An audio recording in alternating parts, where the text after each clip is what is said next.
Welcome to the Camera Dude Podcast, where we focus our lens on business. We will cover the art of business and everything in between.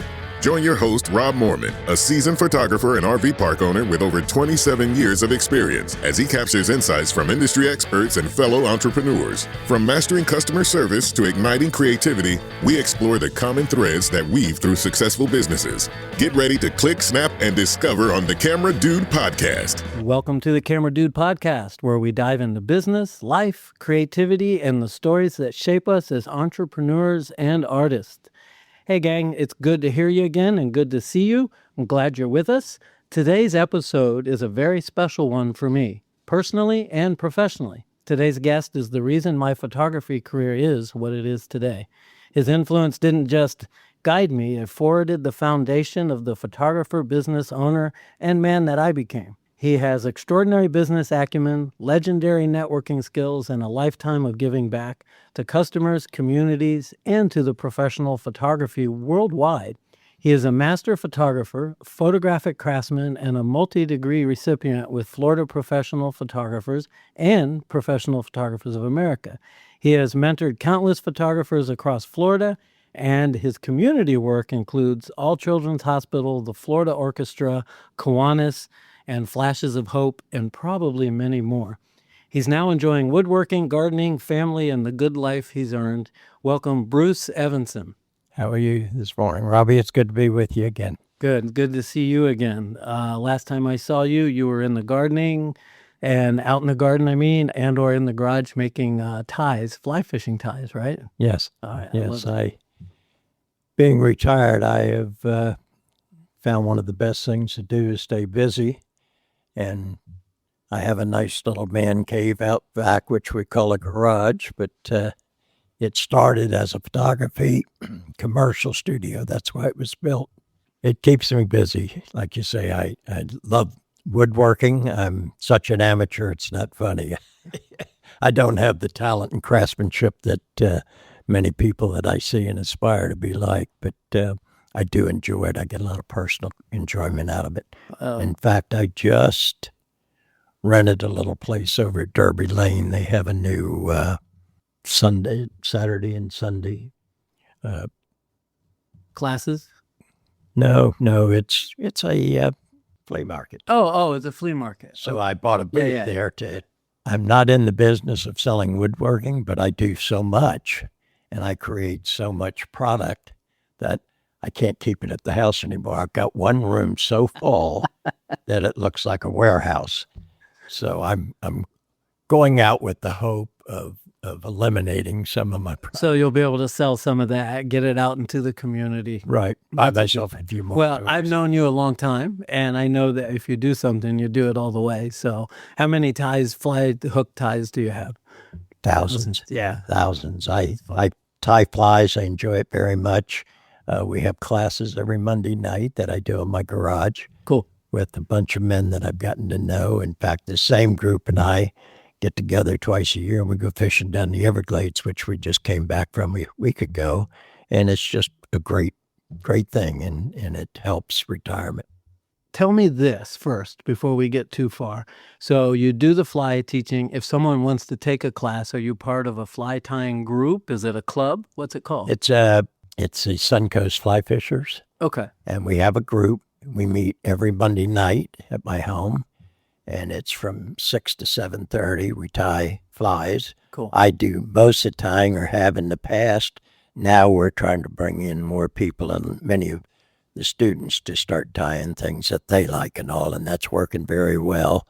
And because I was getting a little burned out, to be honest. I'd done 7-8 years of every week a new fly. Yeah. And all that's a lot of flies and all over time. Well, they're very creative. I've seen them. So it's another creative outlet for you, Yes. Design and the build of it and all of that. So before we get too far ahead of ourselves, introduce yourself first before we get started. What's your family background, early life, how you found photography and things like that? Who's Bruce Evensen? Okay. I originally came from Bermuda, which I forgot about that. which most people don't know, because my parents were in the military at the time. My father then got stationed from Bermuda to Jacksonville, so I grew up in Jacksonville until I was 11. And from there, we came back to St. Pete. Not back to St. Pete. We came to St. Pete in 1959, so I've been here since 1959, a long time. There were people on the earth back then? Is that Say again? Were there people on the earth back then? Yeah. Yeah.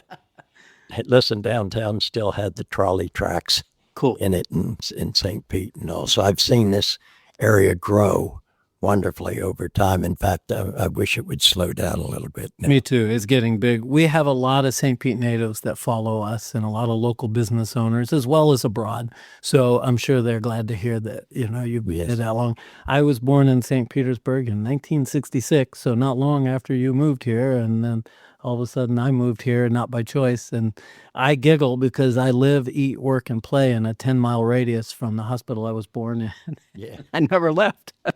Yeah. So, but every time I go somewhere, we've traveled a lot. We were in Spain a couple of years ago, fell in love with it. Thought, man, I could live here. Get back to St. Pete, and why? I'm in one of the best places, So we're still here as well.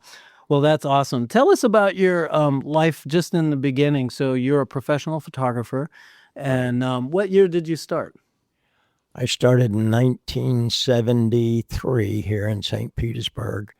What was my real boost was when I was in the Navy, I bought a camera, my first camera ever, while we were down in St. Thomas in the Virgin Islands. I was on a shakedown cruise.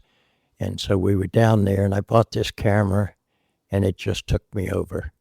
I started going up I was in the Navy, so I was stationed on a carrier at the time, and I found myself every free moment I had from work, I'd go up on the flight deck and photograph jets taking off and landing and crews working. It was a new toy, and it just, like I say, it grabs a hold of you and doesn't let go. I think you once said when I was interning with you, which we'll talk about in a minute, was that photography is a disease. Once it's in your blood, you can't get rid of it. Get rid of it. Yeah, I got that from you, and I had the disease myself. My father was a hobby photographer, so I was around it. But then, let me. There's more questions here, but let me go into this. I was in a Christian music group called Joyful Noise, and you had a lady that worked in your place doing framing, Nancy Hartney, and she introduced me to you because I was in school, and you had done a group photo of that music group in your garage set up. You also had a formal studio out on 4th Street, Right. but you had a commercial set up in your garage as well, so you were doing portrait and commercial. And I went there and had never seen work like that. The photography I had seen was magazine, journalistic, which is talented work because they're capturing a moment. Right. But it wasn't the craftsmanship or craftswomanship of lighting and composition and proper lens use and all of those master type things that you had learned and earned in the industry. And I fell in love with that. And I think I said, I remember this specifically, I asked if I could intern, and you're like, oh, this guy ain't going to make it. He's not going to be around. And you said full-time for a year without pay. I'll teach you everything I know. You would throw me a tip here and there when people would tip you and things like that. But I said to you, I'm not going anywhere. I was born here. I'm going to open up down the street. And I did, basically, about 5 miles away or whatever it is. And all you said is good. Keeps me on my toes. So That's right. I think personally for me, what helped me more than anything with photography was I found a school in Daytona that had a very good course in photography, and I went there, and because I went there and finished, I had been a mediocre student at best through high school. I fell in love, like I say, with photography. I graduated with high honors. I've never done that before in my life, but it was only because I truly enjoyed what I was doing. And that 2 years experience in school over there, I think gave me a huge advantage over a lot of my competition when I first came back to town, because I had a foundation. yes. I wasn't the most creative person in the world, but I had a foundation, and that worked great to help me in business and photography and everything else. And So for our listeners, we're basically finding out how you got started, how you hit the ground running in photography, I say this to people that take classes from me. Little shameless plug to my listeners. We do one-on-one courses here at the studio a lot. And the thing that got me going was school as well. So I got out and I interned with you. When I got out of school, I've never won an award before in my life until I put a camera in my hand. I was terrible at sports. I was terrible at, I wasn't interested in anything until that. And then I got out and interned with you the very first day. I got out high on the class, honors and all of that, interned with you. And next thing I knew, I didn't know anything. I thought I did. Yeah. And you had been in business by then, 25, 30 years, I would imagine. So Yeah, quite a while. yeah, quite a while, whatever it was. Well, that's awesome. Well, talk to me about this since we're on that. So you've aligned yourself, you went to school, it gave you a foundation, and then you continued your education. One of the things I see with photographers today is they fall in love with the camera. They learn f-stops, they learn shutter speeds, maybe some composition, and they stop. When in fact, that's the basic mathematics of photography. And there's, 100,000 pages more to learn to become a master in photography. And the master isn't to have a status. It's so you can satisfy your clients and stand out of the crowd of all the other photographers. I've noticed today that a lot of photographers stop there because they don't join the association. So I'd like to talk about that before we get into the main part of our conversation. You have a master photographers from PPA. Talk about that. What was involved in that? What was involved in that, in order to achieve a master's degree in photography, you have to have a minimum of 25 photographs accepted, or what we call merit, in competition over time, and you can only enter 4 prints a year. That's your max. So over time, you've got to they have to build up, or you have to be consistent in producing that. You can also, if you lecture and speak to other photographers at events that are designated by state or by the nationals, then you also would get a merit for your presentation. So you could have a combination. You had to have a total of, 30 merits? Yeah, 30 merits. It's changed now. Okay. The competition is monthly, not once a year, and they've changed it. People are getting it faster, but it's still the same amount of work. They're just doing it every month versus preparing images every 12 months, entering, and then waiting another year if you don't do well. They've kind of opened it to, because of how fast the world moves in the digital era, they've opened it to making it a little bit easier for those photographers. And some people love it and some don't. There was a lot of uproar, but I don't get involved in that. I just kept competing the new way and do what I do. I love PPA. For my listeners, that's Professional Photographers of America, PPA.com. If you're going to be a pro, how vital, Bruce, was that membership to you so that our listeners will know? It was wonderfully vital to me because, well, let me give you an example. There's a photographer who just is deceased now. He was 100 years old when he died. His name was Joseph Zeltzman, and I fell in love with his work. My partner, Tom, took a course with him for a week and came back and basically gave me the course. And this man's work was low-key. It was clean. It was perfect. His lighting, everything about what he did, I loved or I admired. Sounds familiar to me. And that was my goal, was to get as close to doing the quality of work and type of work that he did. And you just have to stick to it. My style, I built a reputation with time for being a low-key photographer. Right. I just refused to photograph people any way they walked in. We had a rule at the studio, was that we required a consultation with every customer. A lot of photographers, and I've always taught that, find reasons not to, but I believe a one-on-one with your customer, you're telling them what to wear, how to dress, how their family needs to coordinate for that photograph. And a lot of people say, well, can't I just call you? And no, I need to show you examples. And so while we're talking, I'm pointing out, I can show them the patterns of light. I can show them how the coordination of the clothing brings the emphasis back to the skin tones. I want the skin tones to be the lightest thing in the photograph. So therefore, we have to do this. And I assume people came to me because they liked what they saw. And in order to get what they saw, they had to cooperate with me in the clothing and other things like that. And I learned that from you. Nowadays, we do consultations. I know you've been in the garden a while now, so consultations can be done online because we have a video screen sharing. So what I do is I put together a presentation, share the screen with my client, and show the work, the locations. Basically, what you're doing, just like a painter, you're toning down all the loudness, visually speaking, in the photograph. Long sleeves, long pants, solid colors, no patterns, things like that. So the viewer's eye goes to the face.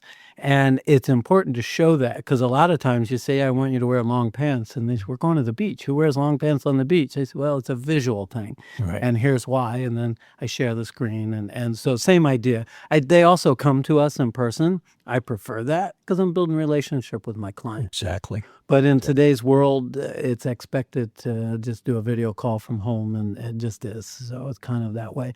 So you were also part of PPA. Were you president of PPA? No, I was not. I was on a couple committees during the time. I, at that point, was very busy in my business. I had gone through all the chairs on the board of directors at Florida's Photographers Association. Yep. And I was president of that in 79 and 80. And it was about the same time I was getting very involved with PPA, but it required a lot of travel time away from meetings and things like that. And I just made the decision my business was more important at that point. However, my activity stayed very strong with PPA because it was a learning process. Right. They had conventions just like our state, and they were just speakers there like Joe Zelchman and people like that you could learn so much from if you want to continue. And photography is evolving, and you've got to evolve with it as far as there are principles and things that never change. And it's evolving now faster than it ever has because it's based on technology, not just the film days. Of course, you were digital as well, but the film days, the newest thing would come out is maybe a new color palette on a film or a couple of functions on a camera. Or a little more speed on the... on the ISO ASA settings, and that was it. Well, let's talk about one other thing. So we talked about PPA.com, and then now we have FPP. You mentioned it. That's the Florida Professional Photographers. And for my listeners, that's fpponline.org. So if you're in business and you're listening, the FPP is a great place to find a photographer. Of course, we prefer you come to Moorman Photographics, but hey, it is a great place to go. It's statewide, and it's really a photographic family, and it is related to the national PPA. Right. So they pay dues to be an offshoot of PPA, and they have a convention once a month, speakers and all of that takes place, and of course seminars. And then we have the local is TAPPA, Tampa Area Professional Photo Association, and then on the other side of the Skyway, we have the Bay organization as well. And they're all professional, and they're all related to the mothership, PPA. And without that, I would have been out of business years ago.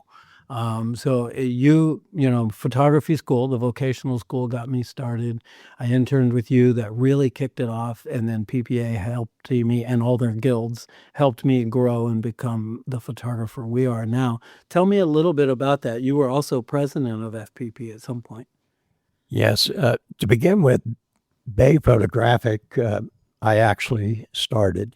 I called a meeting, got together because we had different groups, 13 areas in Florida, and we had nothing here in St. Pete on its own. So we started Bay Photographic. That many, many years went on here in St. Pete, and it shifted like from St. Pete to Clearwater, and it ended up down in the Bradenton, Sarasota area because of the amount of people coming over the bridge back and forth. Right. And that has stayed. And then I also helped a little bit with the start of Tampa, which is one over there in Tampa, and went to that. Stayed active in all of them until I decided to retire when I did. Cool. Well, and the Tampa one, TAPPA, meets, it's now the third Tuesday of every month, just off of Kennedy, so it's not that far from here. We go over the bridge, and they meet at the, I think it's a Veterans Association where they get together and all of that. And so they're right there on Kennedy, so if anybody's interested, just reach out to us. Email us through mormonphoto.com or the cameradudepodcast.com. You can find me, and I'll get you hooked up with the right place. So that's awesome. So now we know. Let's get into the main part of our questions, just so you know. Actually, let's do that. Let's get into that. I'm going to read the first one right off the list here, okay? What inspired you to become a professional photographer and business owner? And we've talked about that a little bit, but what's the role in that? What inspired you, your early passion?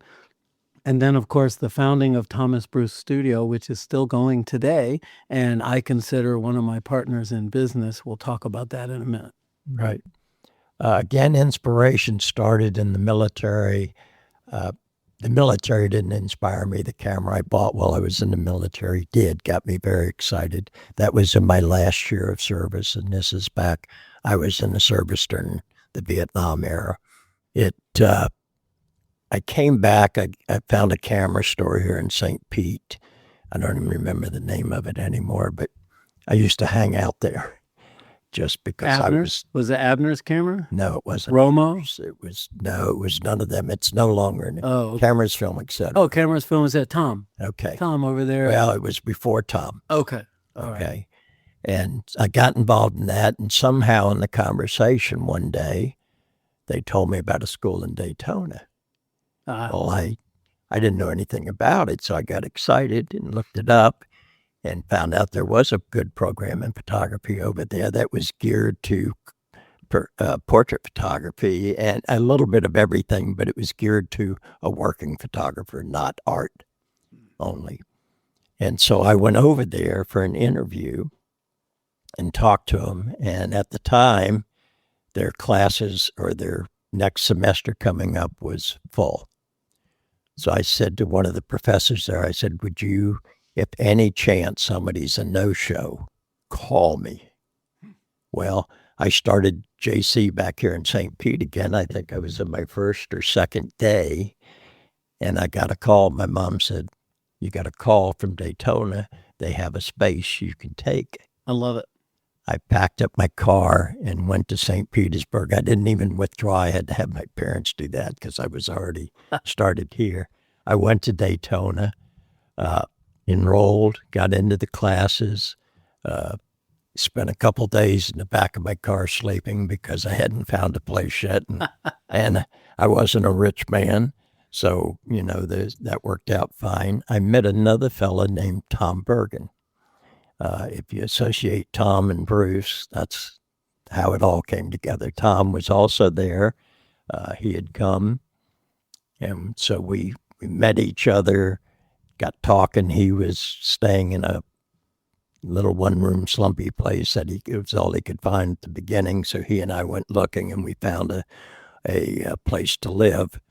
And we lived together the whole time, the whole course at Daytona, and got to be very close friends and decided we'd give it a shot at going into business ourselves. I love it. So that's where Thomas Bruce associated. My favorite part of that story, because the whole point of this podcast, our listeners know, but it's to kind of hear your story and struggles. Just the fact that you were so passionate, so driven that you're sleeping in the car to get this course, and that shows initiative and willingness and desire, and of course the passion for photography. So I love that story. Now, Thomas and Bruce is the Thomas Bruce Studios, correct. My competitor, but in a friendly way, here in St. Petersburg. And I think Carol's celebrating how many years now? 50? 15. 50, isn't it? Oh, 15 on her own, but total. Oh, yeah. 50 studio. Yeah, from the day. Studio opened in 1973. So 50 years. Yeah. And then she's owned it 15, 16 years, somewhere in there. Yes. Quite a. It's been 16 years since Carol's taken it over, and I'll say she's done a great job with She it. has. She's very successful with it. So my listeners know, because Carol is also in the associations we mentioned earlier, Bruce is, we all work together, competitors or not. If she came to me and needed a camera, she had a last minute breakdown and a job was about to start, I would loan cameras. We photograph schools together. So when she has schools, I come in and I'm her second photographer. When I have schools, she's mine. Two different businesses, two different outlooks on business, but at the same token, we're supporting each other. And that's how the industry works. And what's that old saying? A rising tide raises all ships. If she's successful, we are, and vice versa. And so we support other photographers. I find less of that today, unfortunately, because the membership, it's harder to get people to see the value. Once they get there, there is definitively a value. I mean, I've got 30 years this year, Moorman Photographics. Can you believe I interned with you 30 years ago? Yeah, I can't. And so we're celebrating that, and we're excited. But it's the support of all of those members that are in the Tampa Bay area where we help each other, and actually statewide. Our good friend Kevin had a statewide job. Actually, it was a nationwide job for AAA. All he did was pick up the phone, called Florida photography members and said, hey, can I stay at your house one night? I got headshots in your town or whatever. And they all helped each other. And then he didn't have hotel expenses and all of that. And he got to see good friends on top of it. And he did that throughout the whole country when he did that photo shoot. So I always remember the camaraderie, support, assistance, and knowledge that we gained from that. All right, let's do another question. How did you create such powerful loyalty and repeat customers over decades? I would say mainly because I got close to most of my customers.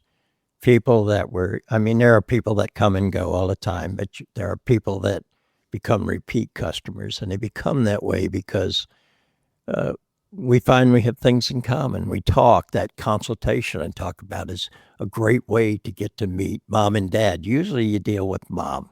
Right. She's not at work, although today that's a different story. Mm-hmm. But this way the whole family didn't have to come, but mom and dad had to come, or at least one person. But it was usually mom and dad. She'd drag him down there. I prefer both myself, because we'll tell her everything, and then he shows up, she doesn't relay it, and he's like, what are we going to do? Yeah. So, Well, we get to talk about, I always like to find out what their occupations were and things like that. And you get to know people, and some people you click with.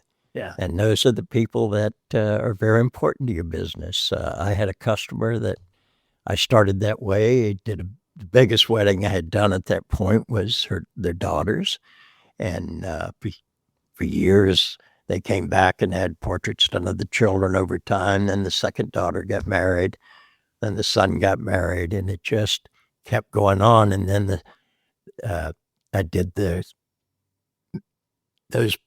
had children, their grandchildren, and it just went and went and went and went. And I would say that Carol's still probably working for a lot of those clients and their children's children. Yes, at this she point, is. the great, She great is. I children. know she is, Yeah. because I know some of the clients, and it got to where I was photographing the children of the people, their grandchildren, weddings. Wow. I'd been in business long enough to have those Everyone, generations grow up all the time and do it.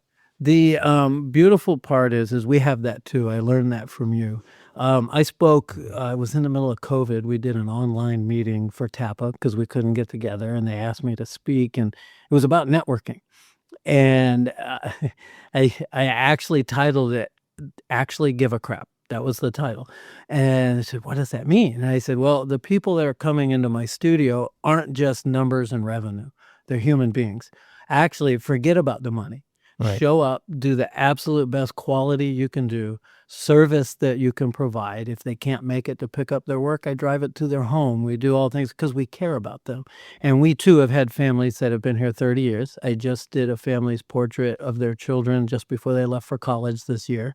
And I had been photographing them since diapers. Actually, one of them wasn't alive yet. And then they had another kid. And that generational outlook goes on in a studio, and it creates a legacy, if you will. You have a legacy studio, and just recently I felt like I had arrived because I had talked about retirement, and one of the clients said, you can't retire, you're a legacy here. And I was like, oh, I've arrived. I love that. Another thing that I think, and other photographers I think need to pay attention to, or anybody in business, was I learned the thing that annoys people in my business, and I'm sure in all businesses more than anything, is to be promised when their work would be ready, and it's not. And I realized that very early on, because sometimes you deal with labs and there's complications and things don't go on schedule. So I found out that it's so much better to tell them it's going to take longer and get that understood in the beginning. I talk about it at the consultation. We talk about it when they come for portraits, about how long. I always tried to build in a week to a week and a half beyond what I anticipated it being done. So because things happen, and if they happen, I have that time built in. But when it works smooth and it's done a week or a week and a half early, and I call them, you wouldn't believe how happy that makes people. I love it. They just are so pleased. I mean, you've surprised them again. So you overpromise, underdeliver, if you will, deliver sooner than expected. Right. So now you're a hero.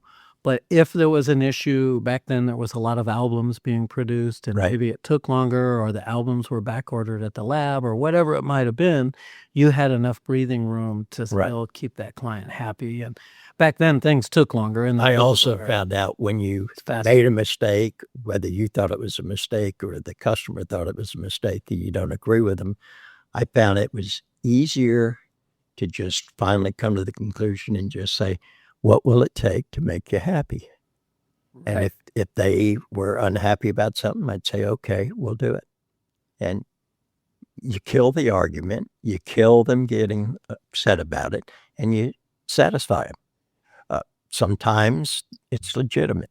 A lot of times you don't quite understand what they're not happy about. Right. But you do it anyway. I've learned, especially today, that, and for our listeners, sometimes you win by losing. I don't like to win. You get prideful. This person's just full of it. They're just trying to get some money back just because. There's nothing wrong with the product. We served on time. We did all of that. But it used to be, just in the networking era before online reviews, a mad person would tell 30 to 40 people, and a happy person only tells 12. So I'll take the mad person. But now with reviews, they can tell 100,000 people that there was a problem. So I would rather give them their money back and wash their feet. And sometimes we'll make a mistake. Absolutely. I try to solve it before they even see it. Or I'll call them in advance. Hey, we're running behind. Here's why. I'll give you a portrait session next year, and, the sitting fee for free or whatever. Anything to satisfy them. First of all, I want them coming back. Right. We didn't become a legacy by running them off and making $1 million off of one client, and neither did you. So I learned that. That's awesome. The role of consistency and quality you have already mentioned, and then business ethics, you've kind of covered that as well, is that you overpromised, underdelivered, and you mastered your craft.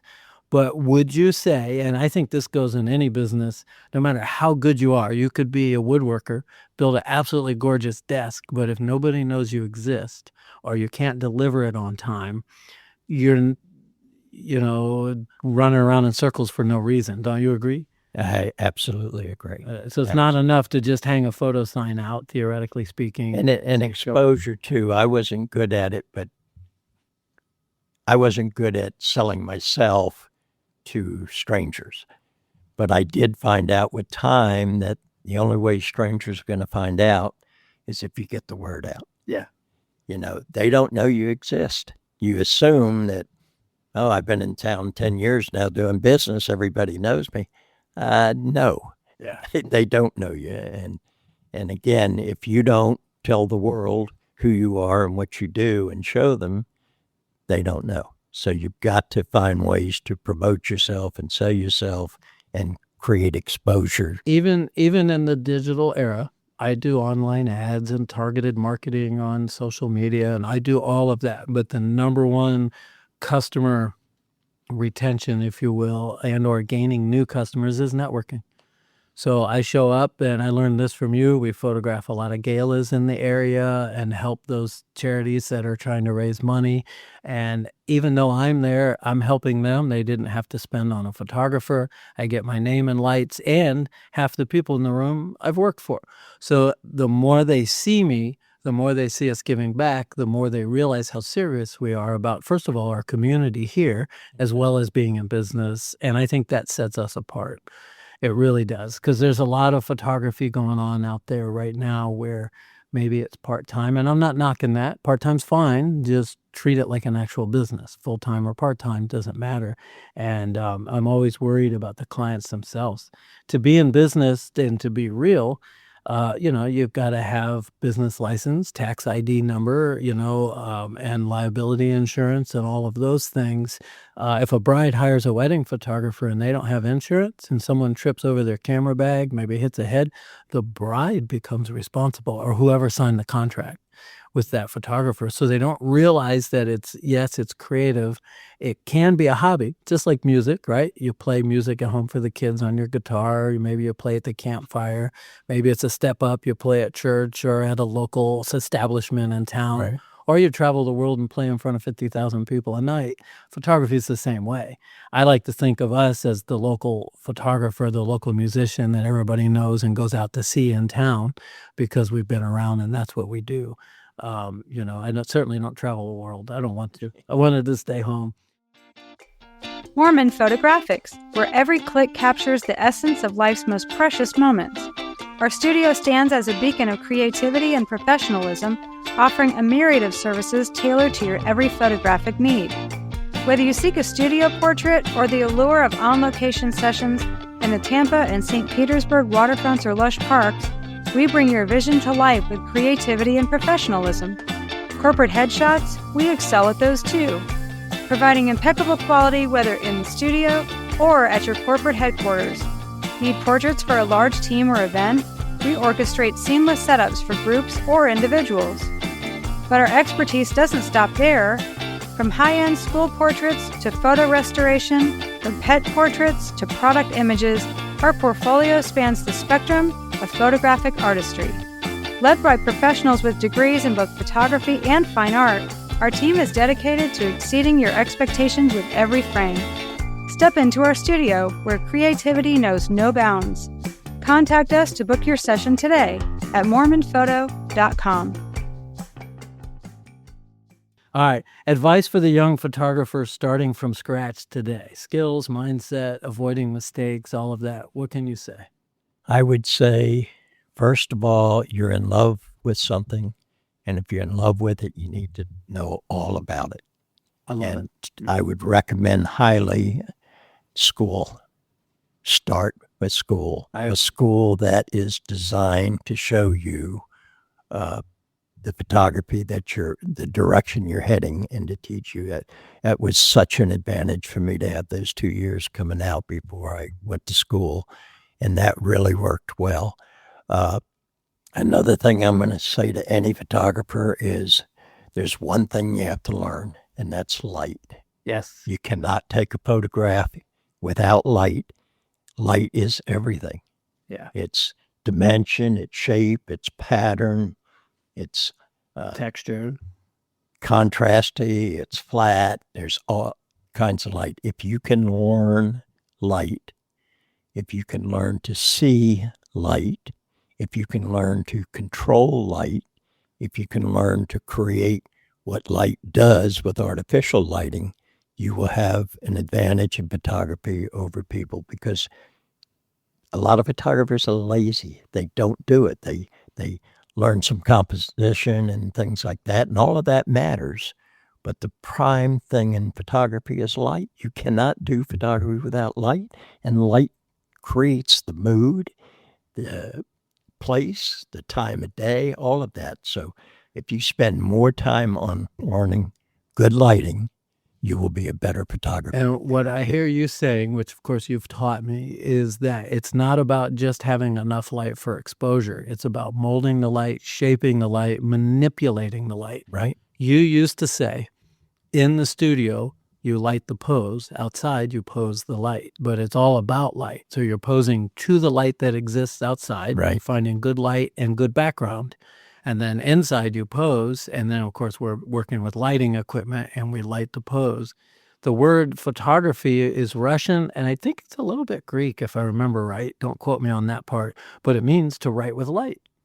So if you're going to learn photography, you've got to learn lighting. And so you're talking about mastering the craft. And I am, and to me that is primary. There's just nothing more important than having a really, really good understanding. I would say that learning lighting is more important than having the most expensive camera, because if you can't manipulate the light, it doesn't matter. I could go do it with a cell phone and manipulate the light, and maybe the file's not as big, but it's going to have that nice look to it.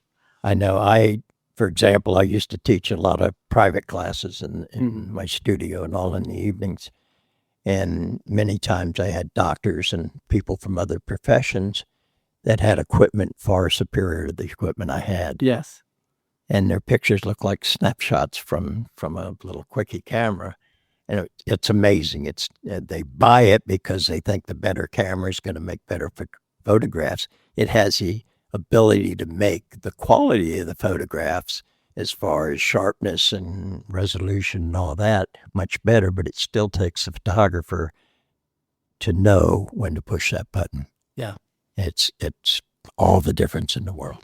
Sometimes you control the light, and sometimes you wait for the light. Exactly. Ansel Adams would set up and wait days sometimes, wait for the right light, right clouds, right everything. And so I can see the difference. So remember to write with light. And a lot of people don't want to do that. They want to get this done and get that done. And again, it kind of goes back to what I say about a consultation, because we did a lot of work outdoors with families that wanted a more natural surrounding, like the beach or in the park or in different places. And being there at the right time of day, you can't go at noon and take nice pictures. It just doesn't happen. So you set up all that, but you're able to show them examples of it again, and it's important. It is. What we do now is I have portraits done in inappropriate light to show people what they look like, the difference, the contrast, the harshness, the squinting, the heavy shadows, and all of that, versus something in the golden hour, if you will, an hour before sunset. We work right up till the sun. Actually, sometimes if it's a clear day after sunset, we do that. And so we work on that as well. And it's amazing for me to see the difference in quality. The problem we have this time of year, I got to meet clients at 4:30. Well, now dad's got to leave work early. Kids been in school all day. Everybody's got to get dressed. So it's a little bit stressful. Now in the summer, we meet at 8 o'clock. Right. In the evening, they've already had dinner. Everybody's dressed and ready, and they come out. But certain times a year, it's just what it is. And so you do what you have to, Right.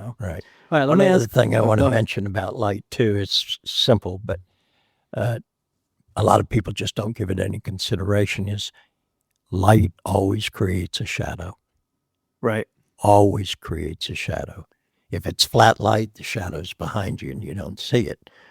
But if you understand that, there's shadow. So many people want flat light because they don't have to deal with that shadow. That shadow is so critically important, and it creates a dimension and things that you want in your photographs. So Remember, shadows are very important in light. proper use of shadows Yes.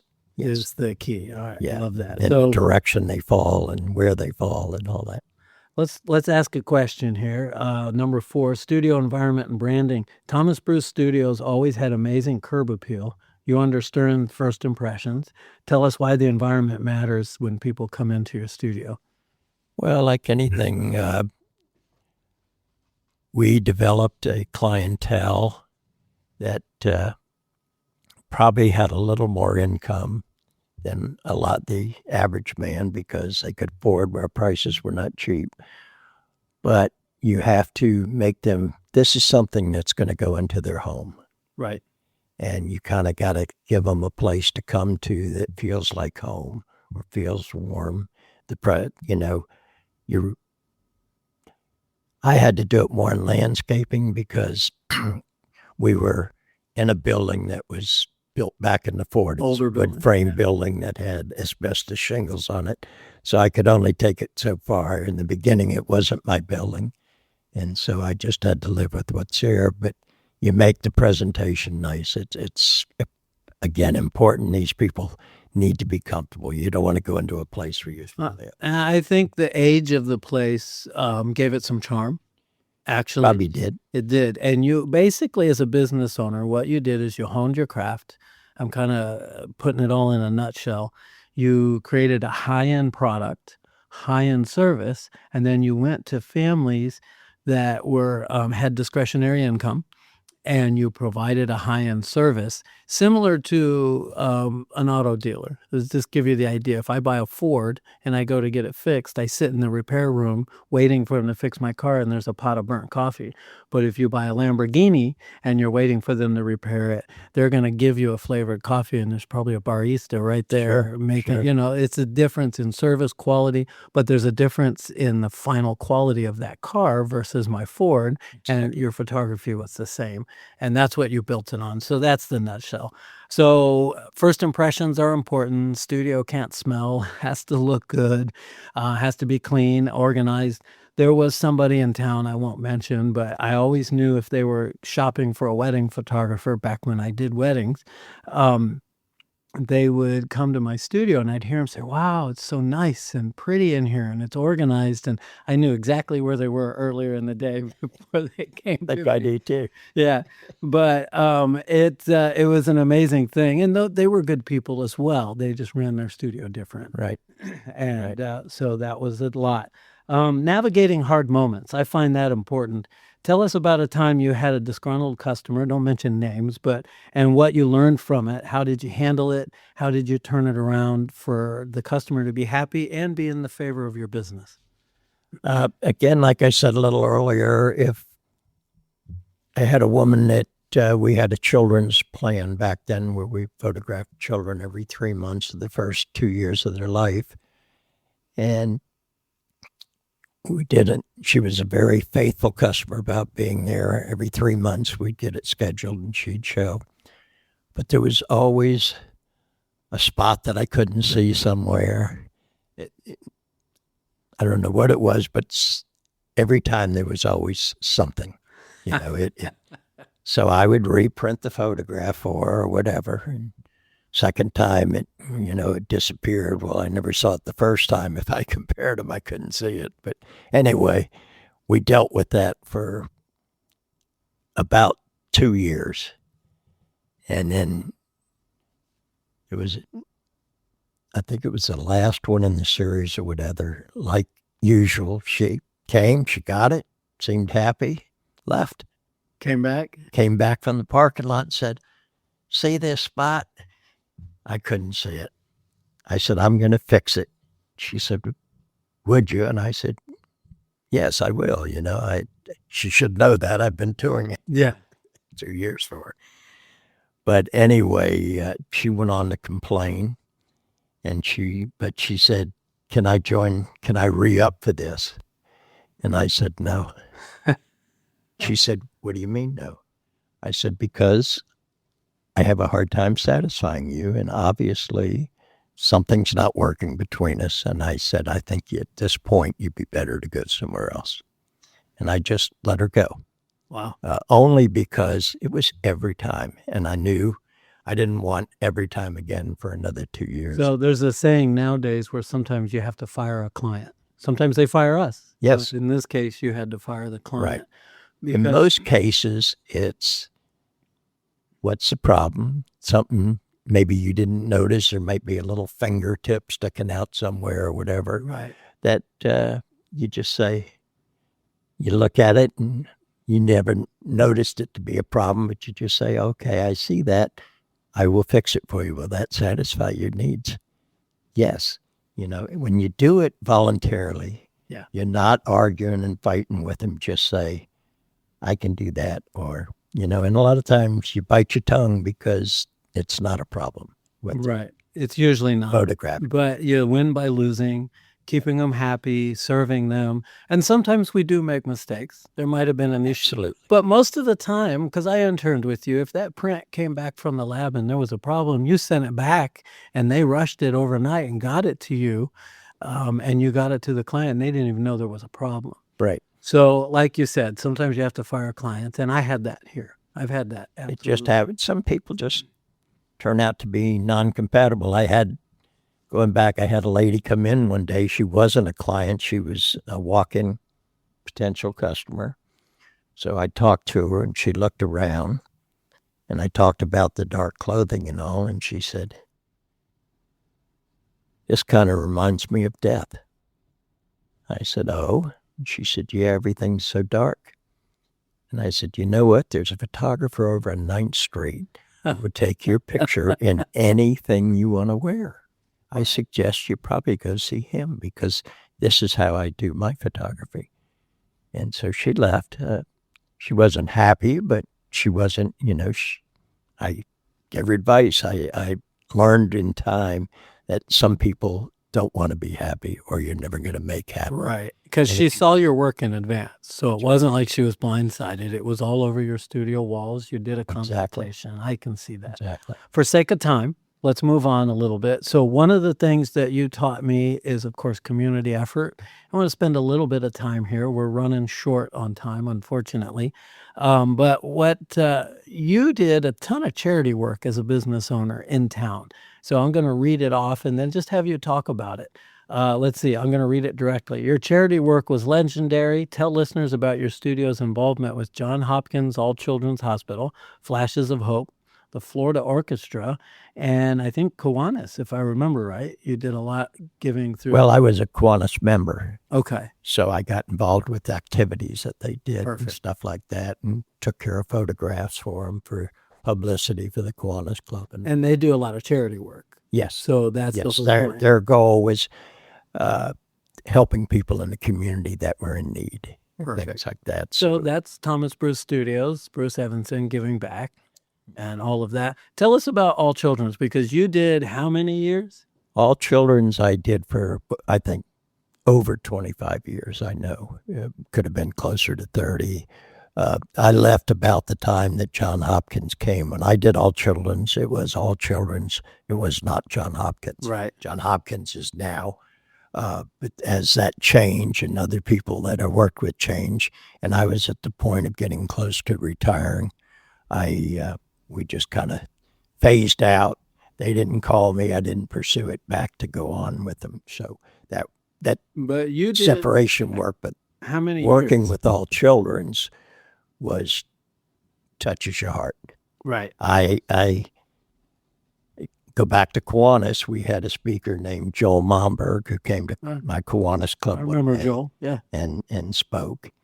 And so I talked to Joel after he had spoke to the club and volunteered. I said, if you need some help down there with photography, I'd be glad to give you a hand. You just got to give me a little notice so I can make the time. And he did. The next week he called me. And 30 years later, he was still calling. There it is, 30 years. So basically, if you think about it, so you photographed a gala, you did a lot of marketing photo shoots for them. Every time if they had to have hired you, would have been anywhere from $2,000 to $5,000 for your services. Oh, easily. And Easily. they didn't pay a dime for 30 years. So that money was able to be kept in the till for them to go back to what they were doing for those children. Exactly. Right. Exactly. And it's very satisfying, I'm sure. Oh, it is. It touches, like I said, it touches your heart seeing these children. I had children, and some of these families are having a tough time Yeah. because their children are so ill. And some of these kids you take a photograph, they end up not using the pictures because they passed. Right. It's very hard. That kills you. Yeah. But little Yeah. things like we were shooting some preemie baby that was very preemie, and one of the nurses was doing something, and she took his hand in her hand, and that little finger was so tiny, Wow. so tiny, and I grabbed a shot of it, and it was, to me, very powerful. They didn't want to use it because they thought it was too strong. And I said, you got to tug at people's heart. You show them that, you're going to tug at their heart. These kids are sick, or they're so preemie that they can only survive with help. Right. And they kind of listened to that and published it and all, and it works. And we did more and more of that, because those things that make you emotional will make other people emotional. And so they don't know emotion with that so much as if they just see smiling kids. They don't look sick. It's not the same. You show them that child that is suffering, and it just helps tug at people's strings, and they really need the help and the financial support, and you get more of it. I was going to say that helps them raise funds, but you're telling truth. You're showing the real story. Absolutely. So it's not like you had made it up. Absolutely. And So after you've done it a couple times, you couldn't not do it, because it just, you understood, you saw families. I got to know some of the families personally, and it was great. It really was. I love that you do that. Moorman Photo gives back to the Ronald McDonald House Charities of Tampa Bay. Right. And so same families, someone in the family's sick, they need a place to stay, they need meals, they might have come from out of town to see a specialist, and Ronald McDonald House just steps up. It is a wonderful place. Wonderful place. Makes me emotional just thinking about it. Yep. They take care of these families. We go in and do Santa pictures with the kids and parties for them, and we photograph their gala. It's really big, so I don't do it 100% free, but half price, in the sense that it's just covering the other photographers that I need to pull in from outside of my studio in order to cover the amount of people they have. So it's kind of neat to do that. Well, let's jump into this just for a minute. Legacy, okay? What you have done, I've interned with you, and you've had numerous interns over the years. And I would say, because you also taught in a classroom setting through the association, that you've probably launched over 1,000 photographers into their career. I know that you've inspired, taught, and motivated thousands. And out of those, the ones that have taken off, I'm honored to be one of them. So thank you. Like I said, we're 30 years in business. If you walk in my studio and look around, it looks like yours. Good. That's what makes me feel good, though, and that's why I did it. I think, from what you're talking about and all, I had several other photographers say to me, why do you teach your competition? Right. People in your own town and everything like that. And I said, because my feeling is, if they get better, a lot better, it puts pressure on me to get better. Right. So it goes around, comes around. If we can, and not only that, you're elevating photography. Right. Because there's a lot of crap out there. Yes. And there used to be. And still is. I think if all of us were better, we'd all continue to get even better, because that push, it's like why I joined when I got involved, because I went to a competition, or I went to a convention one year while I was still a student, and it was amazing. And I learned so much, and I got to talk to some very famous people in my eyes, right? Other photographers, that you realize, share what you know. I know it. What good is it if I take it to the grave? It's not. If I haven't shared it with somebody. Well, and I'm sharing with a famous person in my eyes right now. Good. The work that you did, the legacy that you left behind. When this podcast is launched, I will certainly put it out through the PPA group and FPP and TAPA and Bay and all of that. Because first of all, they haven't seen you in a while. You've been in the garden and in the garage woodworking. So they'll be glad to hear from you, and we're going to make it a pact. We're not done yet, but we'll make it a pact to get together and let's go take some photos. I got extra cameras. We'll get up early one day and go out and just do some landscape work or something outside of the pressures of running the business and take some pictures. So let's make that a plan. All right. Okay. All right. We'll do that. You just give me a call and we'll set it up. I love it. Let's make it happen. You remember how to put the lens on, right? Yeah. All right. Hey, this is the fun part, so we can relax a little bit. It's just a lot of what we call rapid fire questions, and it's just laughter and fun. I stole these questions, I say it every podcast, from James Lipton, and he took them from Bernard Pivot, who I don't know a whole lot about Bernard, but he would use them. I took one out because one of them is, what's your favorite curse word? And I didn't want to have to put that explicit on my podcast post, so I didn't. But anyhow, let's go through them. What's your favorite word? Work. I love it. I never went to work. I loved what I did so much that I look forward to going to the office, going to the studio and working. And so work was never a problem. A lot of people you say work to and they, but to me, it was what I do. It was me. Me and too. I enjoyed it. So work wasn't really work, but the word work meant having a good time doing what I liked and getting paid for it. Yeah, doing what you love, mastering your craft, the people you surrounded yourself in the industry, plus your clients on top of that is good. What's your least favorite word? God, I got to think about that one a second. All right. Least favorite, Barbara? Diabetes. Oh, yeah, I have diabetes and I have to inject every day, sometimes several times. It's a very common illness in this country, and it's, I guess it's carelessness in eating. I have a sweet tooth. I always like sweets and stuff like that, and you have to give all that up. And a lot of medications you take, you can beat it. My brother also had it. He didn't take care of it, and he's been deceased now 3 years. Sorry to hear that. So I remember that. So it's just been, it's not fun. I like it. So that's the least favorite word, diabetes. I can agree with you on that because I know people that have it in my life as well, and it's a struggle and a headache on top of that. All right, what turns you on creatively or spiritually?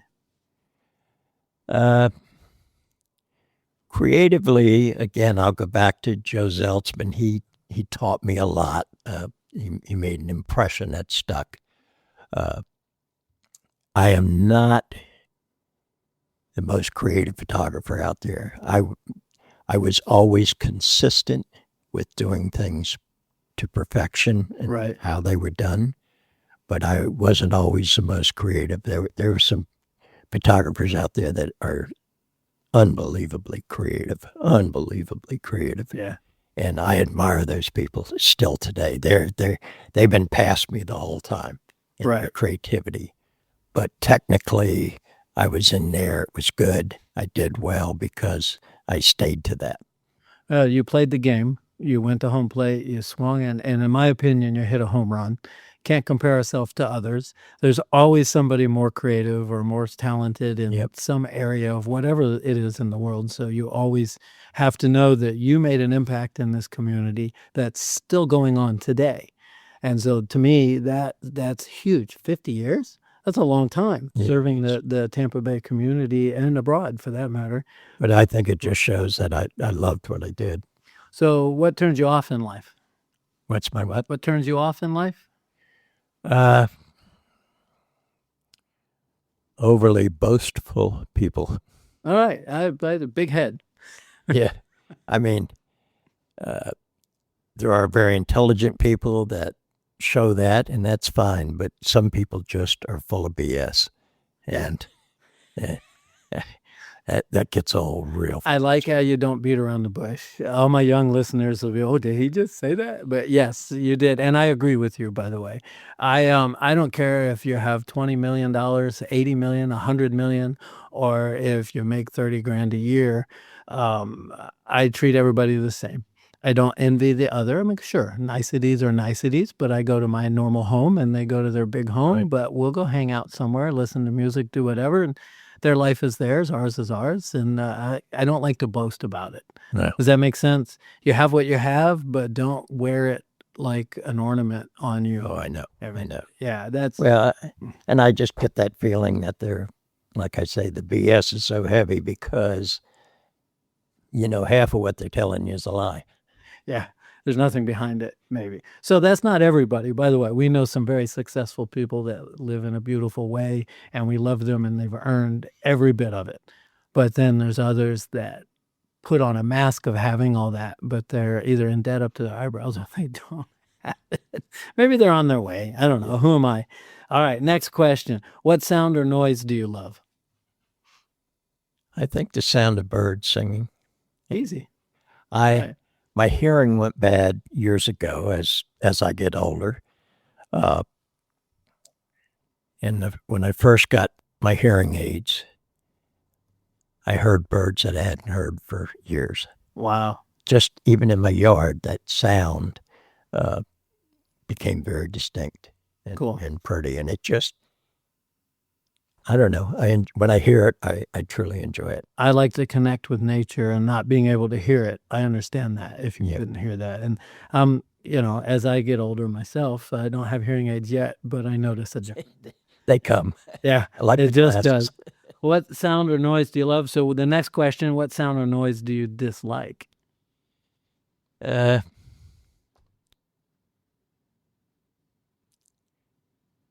boom car sitting next to me at the red light. Yes, the I extra can't bass. go because the light's red and get away from it. Yeah, and your car's vibrating, and yeah. You don't need to share your music with the whole town. Enjoy your music all you want, anything you want, but don't share it with everybody. Spoken like a retired man. You've heard it here on the Camera Dude podcast, but I actually agree with you. And I like audio equipment and sound, and I'm a bit of an audiophile. I have a whole setup at home and all of that, but I don't need that sound making you hold your ears and No, you feel your chest pounding. no, it's different. You're right. All right. What profession other than photography would you have liked to have attempted? Two things. I enjoy woodworking so much now that I could see doing that as a career because it does allow you to be creative. On the other hand, I could also own a fish camp somewhere back on a river, quiet and peaceful, but I know it really wouldn't support a family well. And also the woodworking would probably do a better job at that. I love it. Yeah, you probably would because there's a need, especially today with, we're not but a year past all those crazy hurricanes here. There was a lot of cabinets and woodwork that got destroyed, and those guys are all awful busy right now. What profession would you not like to do? Would I not like to do? I think anything that put me in a booth. Okay. Cubicle. Big, huge businesses where you got your own little pod. Oh, yeah. And you're back there working that. I can't see how you could get excited about looking at a computer screen all day or things like that. I'm a hands-on guy. Me too. Be hands-on. I got to be involved. I got to be doing things. Well, and some people live to work, and work is fulfilling, and other people work just to live. Right. And pay the bills or whatever. Exactly. But that's not me. I don't want to get up every day and sit in a cubicle box and stare at a computer, clock in, clock out, and, break room and all. That definitely isn't for me. Yeah, going back to Joe Zeltzman a second, if I could jump back. Please. The first time I met the man, I was a student, and there were about 6 students. We all got him. We said, would you come back later and talk with us a little bit? And he said, sure. So we took him up to our hotel room, and we pinned that guy in there till about 4 a.m. I love it. Bombarding him with questions because we were students that were getting ready to go out in the world and all. And I asked him if he'd take on an apprentice, or something like myself. Could he do that? And he said, no. I said, well, would you recommend I go to work for somebody to get experience for the year? He said, no. I said, why? Because that was going to be one of my goals, was to find a great photographer that I thought of and learn. He said, if you come to work for me at the step you're at now, he said, what are you going to do? I said, you're not going to photograph my clients. Right. Come to see me. He said, you're going to clean up. You're going to be my other hand. You're going to be exposed to things, but you're really going to be out of the way to do it. He said, if you're going to make it, sink or swim. Jump in. He said, that will teach you how to survive because there are going to be some tough roads. He said, even if if you've had those other experiences. He said, jump in, sink or swim. He said, if you're good, you can do it. If you got the staying power, you'll do it. I love it. Yeah. You said that once, that there's no other motivator better than having to make it. Yeah. So just get started and know that you've got to pay the bills, and this is how I'm it's gonna going to work. tell you a funny story while All we're right. talking. We were so slow and so desperate one year. In fact, the first year we opened, it was in October. I think we had done a little over $200 in business. Rents coming and other things. So we went out in the front yard. We'd had a sign put up, Tom and I, my old partner, and we stood there talking, and we'd point at it like we were making reference to it, just every time there was a burst of traffic coming from the light, just so they'd see our sign. Stupid as that sounds, But it we worked. did it. Well, I don't know whether it worked or not, but I made it. They have a name for that now. Guerrilla marketing is what it's called. And I had a friend that has a golf place where he outfits. He's on the podcast as well, the Bobby Van Sweden episode. And he fits people in golf clubs, custom and all of that. And he would go to bookstores and go to where all the golf magazines were and put his brochures in them. I used to do that. I would go to the bookstore, go to the magazines, and find all the parenting magazines and put my studio brochure in there. So when they'd get home, it was in there. You bet. I didn't have any money. Super. Well, You know? same way. That you don't only have no money, but you really don't have any exposure. We'd only been in business a couple of months. Right. 2 students coming out of school. Nobody knows who you are, where you are. You have to build relationships in a nutshell. You have to be consistent. You have to learn your craft. You have to provide quality, and you have to provide sooner and faster than they're expecting, and continue to be consistent in that. There's a few hiccups, but we only mentioned hiccups, and sadly we're running out of time. But the biggest thing is you had 1 million, I'm exaggerating, customers that were satisfied and happy. We talked about disgruntled, but you, and continue to carry that legacy on through Carol, have taken care of so many clients in this area and continue to do so and have that reputation of stability, consistency, quality service, and the recognition that goes with it, plus all the giving back. So thanks for doing that. Thanks for doing it for us. We're grateful. And, it's a matter of me carrying on that legacy as well. And I've got a gentleman who I'm hoping at some point, not now, but at some point, will come in and step in and take over Moorman Photographics and carry that legacy on. I might sit back here in the podcasting room and continue to podcast and help him with relationships and all, but otherwise, I don't know if I'll make it all the way to the garden, although I have one. We have vegetables growing and all that right now. Well, Bruce, I hate to close. You just said a very poignant thing when you went back a minute ago, so I'm not going to ask the final wisdom question because you gave it just a minute ago, and it was phenomenal. Unless you have another one. You want to give another one? Final wisdom for photographers getting started? 2 comments I'd like to make. Okay. One is, you were an intern of mine, and I have to say, I'm proud of you. Well, You've done a good job. Thank you. You're a hustler. You get out there and work, and I'm proud of that. You've made me proud over the years of what you've done. You just received your master's degree. Yes. Wonderful. Congratulations. And I want to say the same about Carol. She came in. I invited her in when I was thinking about selling my business.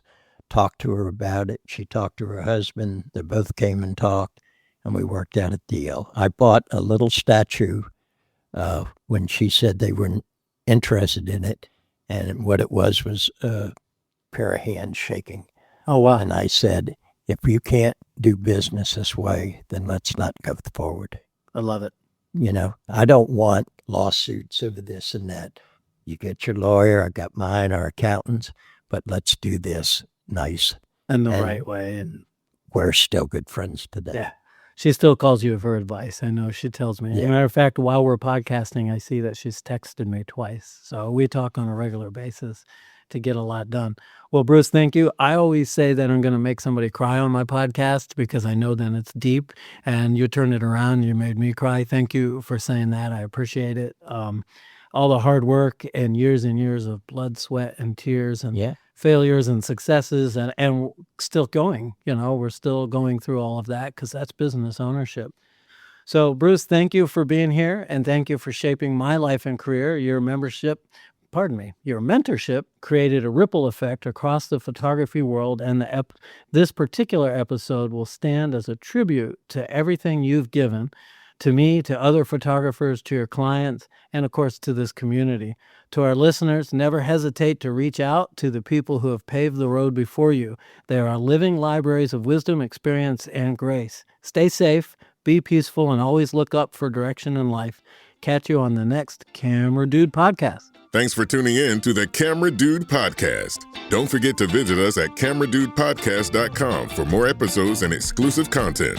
Connect with Rob Moorman on moormanphoto.com to explore his professional photography. And when you're ready to hit the road, make memories at sunburstrvresort.com. Until next time, keep capturing moments and chasing dreams. See you on the next episode of the Camera Dude Podcast.